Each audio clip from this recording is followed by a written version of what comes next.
Então, hoje estamos recebendo a nossa querida expositora Maria Antônia Ramos, trabalhadora da nossa casa Leon Denis, e nos trará o tema desapegos. Irmã, a palavra está contigo. Sim, então, eu quero pedir licença, Karine, para ler um pequeno trecho aqui do Livro dos Espíritos, que fala do conhecimento de si mesmo. Então, nesse texto, eu estarei baseando os meus comentários, certo? Licença, então, para a leitura. O conhecimento de si mesmo é, portanto, a chave do progresso individual. Mas direis, como há de alguém julgar-se a si mesmo? Não está aí a ilusão do amor próprio para atenuar as faltas e torná-las desculpáveis? O avarento se considera apenas econômico e previdente. O orgulhoso julga que em si só há dignidade. Isto é muito real, mas tendes um meio de verificação que não pode iludir-vos. Quando estiverdes indeciso sobre o valor de uma das vossas ações, inquiri como a qualificaríeis se praticada por outra pessoa. Se a censurais noutro, não podereis ter por legítima quando fordes o seu autor, pois que Deus não usa de duas medidas na aplicação de sua justiça. Procurai também saber o que dela pensam os vossos semelhantes, e não desprezeis a opinião dos vossos inimigos, porquanto esses nenhum interesse têm em mascarar a verdade, e Deus muitas vezes os coloca ao vosso lado como um espelho, a fim de que sejais advertidos com mais franqueza do que o faria um amigo. Perscrute, consequentemente, a sua consciência, aquele que se sinta possuído do desejo sério de melhorar-se, a fim de extirpar de si os maus pendores, como de seu jardim se arrancam as ervas daninhas. Dê balanço no seu dia a dia moral. A exemplo do comerciante, avaliar suas perdas e seus lucros, e eu vos asseguro que a conta destes será mais avultada do que daqueles. Se puder dizer que foi bom o seu dia, poderá dormir em paz e guardar sem receio o despertar na outra vida. Formulai, pois, de vós para convosco questões nítidas e precisas, e não temais multiplicá-las. Justo é que se gastem alguns minutos para conquistar uma felicidade eterna. Não trabalheis todos os dias com o fito de juntar haveres que vos garantam repouso na velhice? Não constitui esse repouso o objeto de todos os vossos desejos, a fim de que vos faça suportar fadigas e privações temporárias? Pois bem, que é esse descanso de alguns dias turbado apenas sempre pelas enfermidades do corpo, em comparação com o que espera o homem de bem? Não haverá este outro a pena de alguns esforços? Sei haver muitos que dizem ser positivo o presente e incerto futuro. Ora, está exatamente a ideia de que estamos encarregados de eliminar do vosso íntimo, visto desejarmos fazer que compreendais esse futuro, de modo a não restar nenhuma dúvida em vossa alma. Por isso foi que primeiro chamamos a vossa atenção por meio de fenômenos capazes de ferir-vos os sentidos, e que agora vos damos instruções, que cada um de vós se acha encarregado de espalhar. Com esse objetivo é que ditamos este livro. Então, minha gente, o conhecer-se a si mesmo é uma necessidade a que muitos de nós não estamos muito preocupados, porque nós já estabelecemos um juízo a respeito de nós mesmos. Nós criamos, por assim dizer, ilusões relacionadas com a nossa conduta. Nós já nos julgamos bons, já nos julgamos espertos, já nos julgamos generosos, instruídos, até moralizados, na maioria das vezes. E isso nos impede estas ilusões que vão se criando, aquilo que Jesus chamou de uma trave no nosso olho. Como que quereis tirar o argueiro do olho do próximo, se não tirais a trave que está diante do vosso? Nós temos um olhar excessivamente generoso para nós mesmos, para dissimular as nossas imperfeições, para fazer, digamos assim, uma boa imagem de nós mesmos. Para isso, se usa maquiagem, se faz plástica, se bota uma roupinha bonita, porque nós queremos sempre ter a boa aparência. E nós fizemos isso também com as nossas atitudes e condutas.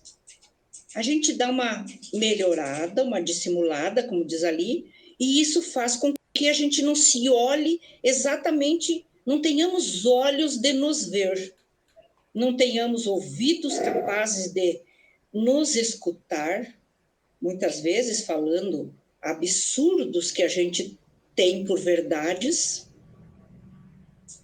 e não abrimos mão do nosso ponto de vista. Então, a minha proposta no dia de hoje é que haja em nós esse olhar autocrítico, esse olhar consciente, esse olhar que faz com que nós nos vejamos exatamente como somos. E ao descobrir em nós atitudes, condutas, pensamentos, vibrações, palavras que às vezes usamos sem pensar, nós vamos nos esforçar por abolir da nossa vida, da nossa conduta. Este texto nos traz reflexões que não estamos acostumados a fazer. Esse ter olhos de ver, ouvidos de ouvir, uma mente de vibrar sempre positivo, um coração de sentir melhor, desapegados do velho orgulho, do egoísmo enraizado no nosso espírito milenar. Paulo de Tarso já nos aconselhava que nós temos que nos esvaziar de nós mesmos para descobrir qual a vontade de Deus. Esvaziar-se do nosso lado sombra, que ainda predomina em nós. Mas onde essa sombra se revela? Se revela nas nossas vontades, nos nossos desejos, até nas nossas manias, sem levar em conta se elas vão nos fazer progredir ou estacionar. Para progredir, é a pergunta que foi feita aos espíritos, é preciso conhecer-se, como falou o velho sábio da antiguidade, Sócrates. Então, conhecer-se e, a partir do conhecimento de si mesmo, procurar mudar. Mas o orgulho nos impede que façamos isso. A vaidade nos impede que façamos isso. Porque nós estamos iludidos de que já somos melhores do que somos. A gente diz que é humilde. E muitas vezes a gente só, ao dizer que é humilde, já está manifestando orgulho.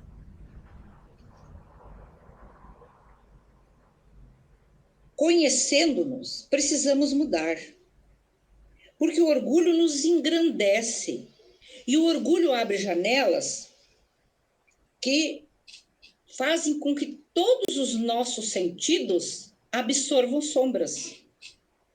Nós vamos colocando o nosso olhar em coisas que nós queremos, nós vamos desejando, nós vamos criando necessidades que muitas vezes não temos.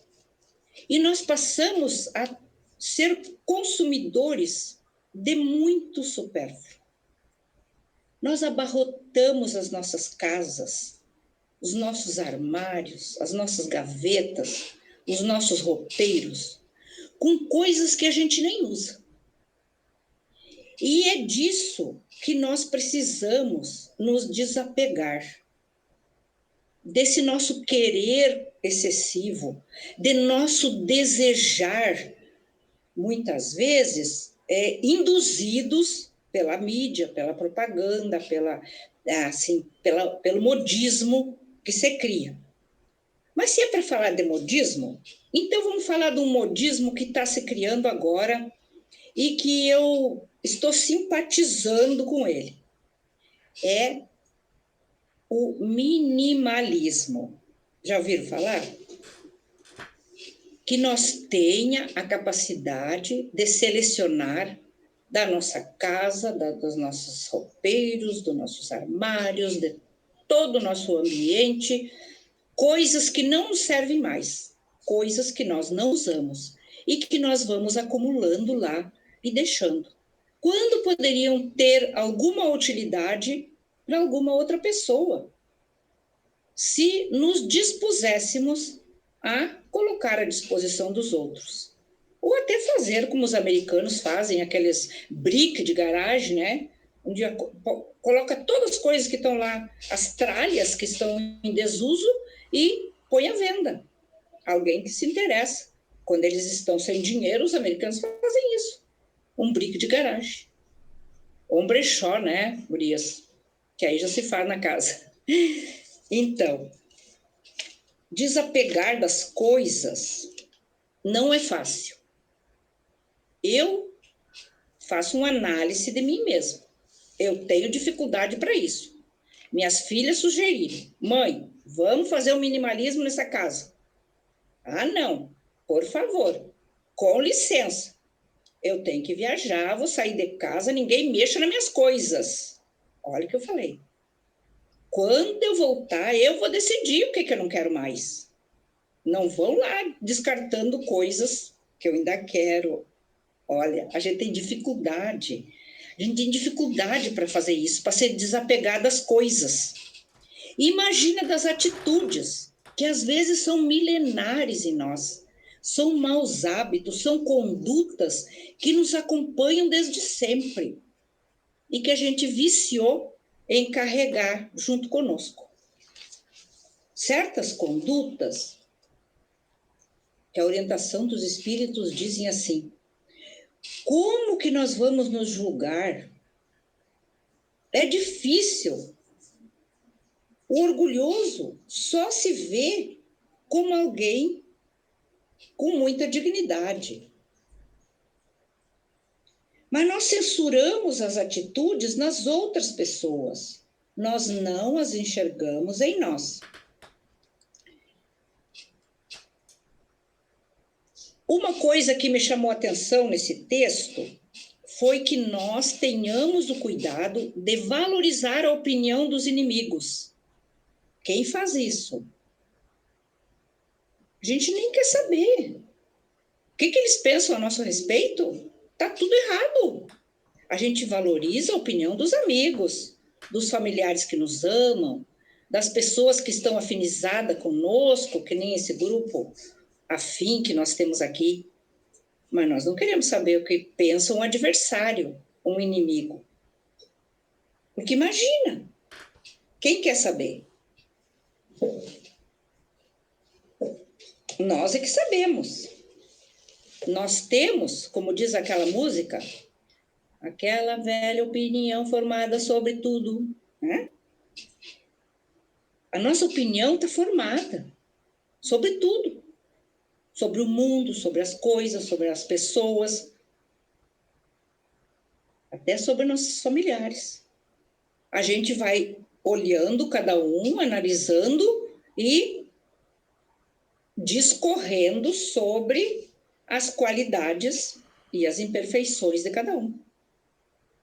Mas não queremos saber o que eles falam de nós, às nossas costas, na maioria das vezes. E seria de se prestar atenção, porque seria mais fácil nos conhecer ouvindo a opinião dos outros. Creio que seja uma forma de desapego mais difícil de todas. Desconstruir o nosso julgamento sobre nossa própria conduta e sobre a conduta dos outros. Desconstruir-se. O conhecer-se passa por isso. Ser capaz de admitir que ainda somos preconceituosos, censores e, acima de tudo, pseudo-sábios. Isso é triste. Pseudo-sábios. Que o verdadeiro sábio é aquele que nem sabe. Admite nada saber. Ser um eterno aprendiz. Aprender com cada acontecimento, com cada episódio, mesmo os doloridos, mesmo aqueles que machucam, que ferem, são formas de aprendizado e de melhoria moral. Porque a nossa vida, neste mundo, está escorada nisto, nas provas que temos que enfrentar e nas expiações que nos são devidas de acordo com erros passados, que acreditamos ter tido muitos. Nesses tempos agora, de isolamento em que vivemos, distanciamento social, estamos tendo uma oportunidade única, preciosa, para nos analisar melhor. Tirar a trave do nosso olho e ver o que necessita ser mudado em nós. O que precisamos descartar, abrir mão, desapegar, além das coisas.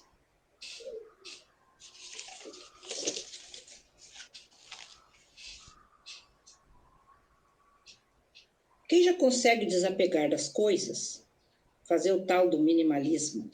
Eu não consigo. Eu estou deixando para a semana que vem, para o mês que vem, talvez para o ano que vem. Não estou pronta ainda para me desapegar das minhas coisinhas. Aquilo que a gente compra e guarda lá, que a gente acha bonitinho, que acha legal, aquela roupinha lá, ganhou de presente, nunca usou. Passa adiante. Desapega. Deixa aí. Faz com que a energia boa circule num ambiente mais limpo. De repente está criando traça, estraga, não serve mais para ninguém. Comigo é assim. É assim com as nossas dietas também, né, gente? Nós sabemos que determinadas coisas nos fazem mal. E nós, mesmo que Jesus tenha dito, não é o que entra pela boca que contamina o homem. Nós colocamos na nossa boca muita coisa que nos contamina, muita coisa que nos faz mal, muitas coisas que nos é lícito, mas não nos convém. Olha a Tonha lá, quando passa o carro do sorvete. Fica em cólicas para correr lá comprar um sorvetinho. Sabe que não pode, mas é difícil. Deixar de usar coisas que nós sabemos que nos fazem mal. E a gente vai se intoxicando. Mas nós não nos intoxicamos só com aquilo que entra pela nossa boca. Conforme a fala de Jesus que eu iniciei, o que sai da boca é o que realmente contamina, torna impuro o ser humano. Porque aquilo provém do coração, provém da mente que não está educada para pensar só no bem, desejar só o bem, mentalizar só o bem. Nós ainda estamos cheios de sombras. As sombras são mais da metade daquilo que passa pela nossa mente. E são, muitas vezes, induções mentais que não são nossas. Todo mundo sabe disso. Há uma consciência coletiva que acaba nos envolvendo. Há muitas ideias ventiladas nas mídias sociais, na televisão, em todos os meios de comunicação nos chegam mensagens que vão nos contaminando e que nós, muitas vezes, inadvertidamente, inocentemente, vamos compartilhando, porque isso virou moda. Recebe, compartilha. Recebe, compartilha. E vai tocando para diante coisas que envenenam as pessoas, coisas que fazem danos mentais, coisas que desestimulam a ação no bem, que são tóxicos. Poderíamos chamar até de vírus, bem mais danosos do que esse vírus que atingiu o mundo inteiro. São mentalizações tóxicas e que podem nos adoecer. Por exemplo, o pessimismo. A pessoa já amanhece pensando que o dia não vai ser bom. Ah, mas hoje não vai estar bom, vai chover. Ah, mas hoje vai estar calor demais, não vou aguentar.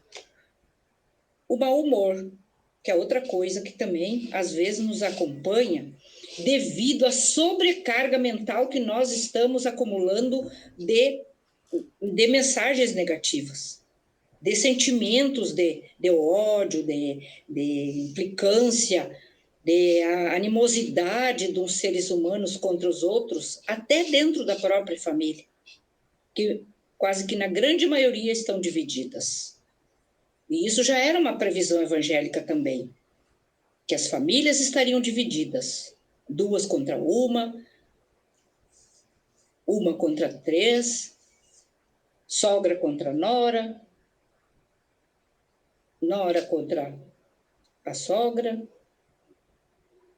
pais e mães em desarmonia, filhos e filhas divididos, contestando-se uns aos outros, esquecidos de que qual o objetivo maior da existência? Auxiliar e amar, compreender e ajudar. E nós fazemos o contrário. Nós desmotivamos as pessoas com a nossa conduta. O desgosto. Olha o desgosto. Nada nunca está bom. A comida não está boa, isso não está bom, o clima não está bom, o lugar que a gente está não está bom. Está tudo difícil hoje em dia. Ai, detesto esse programa aí de televisão, nada tá bom, nada me agrada. Aí comprei um livro, não gostei. Então, nós estamos sempre desgostosos, queixosos, nos lamentando. Aparentemente, para quem olha de fora, tudo está bom, tudo está perfeito. Mas nós não nos sentimos assim. Nós estamos infelizes, não sei por quê, mas estamos desgostosos da vida. E muita gente entra em depressão, vai até o suicídio por causa disso. É desgosto da vida. Na verdade, o que falta é um objetivo maior. Um objetivo maior para a vida. É centralizar o nosso objetivo maior, que é o progresso, trabalhar pela nossa melhoria moral. A gente trabalha para ganhar dinheiro, a gente trabalha, a gente corre atrás, a gente faz todo o esforço, faz sacrifícios até para comprar o nosso carro, para ter a nossa casa, para ter nossos bens. Mas a melhoria moral é um objetivo maior. Deveria ser o centro das nossas atenções, dos nossos esforços. E o que nós fizemos quando uma coisa não dá certo? Ficou lá no passado um acontecimento que nos marcou e a gente fica carregando aquela mágoa. Que nem uma pessoa que anda pela estrada e vai juntando pedra e vai botando nos bolsos. Ai, gostei dessa pedrinha, bota no bolso. Acha outra pedrinha bonitinha, bota no bolso. E vai levando pedra. Lá no trecho do caminho, ele não aguenta mais carregar o peso de tantas pedras. Quando nós acumulamos mágoas, ressentimento, desgosto, é que a gente está carregando pedras nos bolsos, na nossa mente, na nossa alma, no nosso coração. Joga fora pedra, gente. Vamos jogar fora. Vamos desapegar dessas coisas que não nos servem. Deixa no passado o que ficou no passado. Esquece. Deleta. Tem um mecanismo tão bom assim quando a gente está digitando um texto, né? Vai lá e seleciona, deleta. Ai, que ótimo, eu gostei disso. Deleta. Deleta da mente, do coração e esquece. Outra coisa que vem do passado, muitas vezes, que nos machuca, que nos adoece, é o sentimento de culpa. A gente se arrepende de alguma coisa que fez ou que deixou de fazer e fica carregando aquilo, aquela culpa. Não se perdoa, não se reconhece imperfeito. Ninguém tem obrigação de acertar todo o tempo. Nós temos erros, enganos. Vamos nos aceitar imperfeitos. A Jean está lendo um livro ali, ela até me convidou para ler junto. A coragem de ser imperfeito. Nós somos imperfeitos. Só temos dificuldade de admitir que somos ainda imperfeitos. Então não vamos carregar culpa. Vamos nos perdoar. E ao mesmo tempo já fazendo um esforço para perdoar os outros. Se nós admitimos a nossa imperfeição, que precisamos ser perdoados por nós mesmos, por Deus, seja lá pelo próximo que ofendemos, vamos também fazer a mesma coisa, né? Perdoar os outros. Aceitar a imperfeição do ser humano que está perto de nós. Vitimismo. Eu gosto dessa palavra, vitimismo. Poderia ser também coitadismo. A pessoa está sempre com pena de si mesmo. Ai, porque eu sou tão infeliz. Ai, porque nada dá certo para mim. Ah, meu Deus do céu, por que é assim a minha vida? Ai, fulano, cicrano, tem isso, tem aquilo, eu gostaria tanto de ter e não tenho. Então, ele se acha sempre a vítima da humanidade, a vítima da família, a vítima dos amigos, e está sempre com o coitadismo presente dentro de si. Não vê a sua própria grandeza, não é capaz de enxergar a sua luz, não é capaz de descobrir as suas competências, os seus talentos, as coisas boas que vivem dentro de todo ser humano, que tem um lado muito poderoso de criar, de desfazer enganos e de se melhorar. Aí fica bancando a vítima para atrair piedade dos outros. É muito triste isso aí. Vitimismo. Censura. Irritação. A gente se irrita com tudo. O gato mia. O grilo cri lá de noite, não nos deixa dormir. Meu Deus, que inferno, esse grilo. E a pessoa já se irrita com aquilo, já perde o sono, já passa mal, já sobe a pressão. Dizem os amigos, nossos amigos espirituais, que em cada irritaçãozinha nossa tem um pequeno suicídiozinho.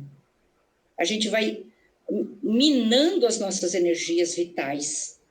A gente vai danificando o nosso aparelho, nossos órgãos, vitais com a irritação, com a raiva, com as atitudes, às vezes, até de violência verbal ou impaciência com os outros. Censura. A censura é triste porque há pessoas que não têm tempo de se olhar porque ela olha só o outro. Ela olha o outro procurando o argueiro que está lá no olho do próximo. E ela censura tudo, tá? Porque tu viu, olha a roupa que aquela lá sai na rua. Olha a atitude daquele cara. Nem parece homem. E assim, nós temos um olhar de censura, uma crítica muito mordaz para cima do outro ser humano. Como se nós fôssemos os juízes do resto da humanidade e tivéssemos recebido essa competência de julgar. Para isso, Deus nos deu um mestre que nos disse: não julgueis, a fim de não serdes julgados, porque conforme julgardes, assim também vós sereis julgados. A gente ainda julga. Vamos nos desapegar desse costume, desse vício danado de julgar o próximo. Impaciência. Esse aí não vou nem comentar, né, gente? Porque a gente desenvolver paciência é um dos trabalhos mais árduos da nossa vida. A gente não tem paciência na fila do banco, a gente não tem paciência lá no médico, a gente não tem paciência em lugar nenhum. Então, a impaciência também. Olha quantos que tem. É. E a intolerância. Isso aí não vou nem comentar. Porque a intolerância, digamos assim, ó, ela faz parte de uma conduta que nos foi pedida com o nome de caridade moral. Nós temos a obrigação de ter tolerância com as imperfeições do próximo. Depois pode deixar, eu estou escutando. Tem alguém com o microfone aberto aí. Quer comentar? Obrigada. Deixa eu só concluir, tá, gente? Daí a gente já vai conversar. A caridade moral, que consiste em tolerar as imperfeições alheias, aceitar o próximo, seja ele nosso amigo, nosso familiar ou nosso inimigo, aceitar do jeito que ele é, seja como for. Por mais que consideremos uma pessoa errada ou má, ele é um filho de Deus, nosso irmão, com os mesmos direitos. Com o direito de ser amado, de ser respeitado e de ter a vida tal qual determina o seu livre-arbítrio. Que quando Jesus esteve no mundo, ele não ficava procurando as pessoas de bem, entre aspas. Ele procurava os pobres, os estrupiados, os mendigos, os leprosos e as pessoas com conduta irregular, prostitutas, cobradores de impostos, e era até criticado por isso. E ele uma vez falou: porque está o vosso mestre entre as pessoas de má vida. E olha a resposta que ele deu: não são os sãos que precisam de médico. Ele veio como médico das almas. Então, ele procurava aqueles que realmente estavam precisando ser curados ou melhorados moralmente. Né? Acho que nós estávamos lá entre essa turma aí. Aprendemos alguma coisa, mas ainda é pouco. Essa caridade moral, não podemos nos esquecer de que para a bondade e misericórdia de Jesus e do nosso Pai, todos são filhos bem-amados, todos são dignos do seu amor, da sua compaixão, da sua misericórdia. Nem Jesus não julgou ninguém. Vamos então vamos tentar desapegar de todas essas coisas tóxicas que estão nos adoecendo, tomando uma vacina. Uma vacina que venha trazer saúde para as nossas almas enfermas, enfermadas muitas vezes por nossos próprios pensamentos tóxicos e irregulares, desconectados do amor maior. Esse amor que deve ser incondicional. Deve ser incondicional por todas as criaturas, sem pré-julgamentos. Então, esta é a minha proposta de hoje, pessoal. E agora eu tenho, para concluir, uma mensagenzinha aqui do nosso amado Chico, que diz: sombras não. É o número 13 do livrinho Chico Xavier, Mensagens para o seu dia. Não anotes na estrada a pedra que te magoa, nem acalente cicatrizes. Detente a recordar na caminhada o sol que te abençoa e os encontros felizes. Não contes no jardim dos próprios sonhos os espinhos da prova. Se a sombra da tristeza ainda te alcança, lembra os dias risonhos, no ideal que te ampara e te renova em celeste esperança. Não apontes brejais, esquecendo de todo a tentação que arrasa, a injúria que devora, nos pântanos que viste. Soma as flores colhidas sobre o lodo, que te induzem a ver, jornada fora, a grandeza de tudo quanto existe.